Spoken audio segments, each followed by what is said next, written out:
CNBC. I'm David, and I'm from the great state of Florida, which has a pretty good weather forecast as of now. The question I have for you guys is, as a young investor going into college, which would be the best bank stock between the two largest for the long term? JP Chase or Bank of America? Thanks, guys. Karen, I'll send it to you with your expertise in the banks after a pretty good year for the financials overall.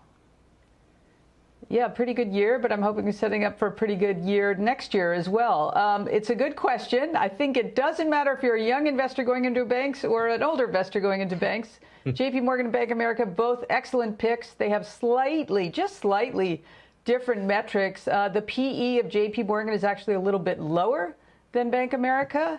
The dividend at JP Morgan is actually higher than Bank of America, but the price to book at JP Morgan is meaningfully more expensive. It's a quality enterprise for sure, as is Bank of America. And Bank of America probably didn't make nearly as much money as JP Morgan made this year on investment banking and other things, and that probably won't continue next year. So, putting all of that together, I'd go with Bank of America, but you cannot go wrong with either of them. Yeah, it's really outperformed, actually, up 47% this year. Our next question comes from Omar in New York. Hey, everyone. Happy holidays. Happy New Year. My name is Omar Alam. I'm a student from Staten Island, New York. I wanted some clarity on Apple. The stock is currently trading near its all-time highs. So is the S&P, and so is inflation. The newest variant of COVID, Omicron, has made it hard for kids like me everywhere to find even part-time work. Most of us have resorted to using the stock market as a financial source. It's very hard for me to believe that I'm not buying an inflated number by going long Apple at its current trading price. Help us out. Somebody give us some answers. Mike, you are that somebody. Too late to chase Apple here? What do you make of Apple stock for next year? So it isn't just an issue of what you pay for a stock, it's what you get.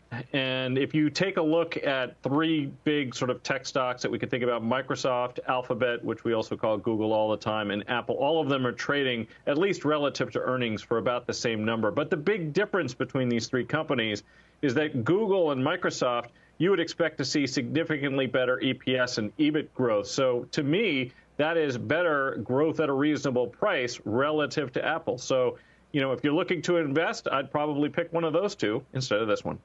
Next up, Rhea in California. Hi, it's Rhea from California, and I'm wondering what you think about airline stocks for 2022.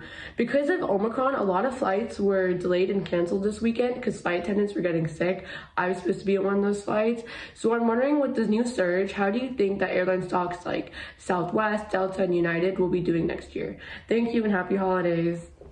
Karen Finerman, it's been one of the questions of the year and really an underperformer, the airlines.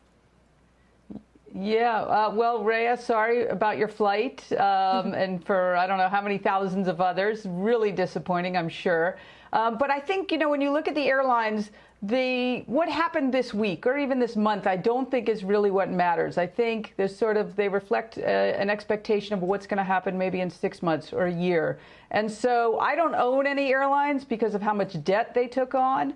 If I had to pick one, I would probably, of the ones you said, I would probably go with Southwest because Delta has more business travel, which is a very profitable sector for them. But I think business travel will be very late to return. So if I were to be in an airline, it would be Southwest.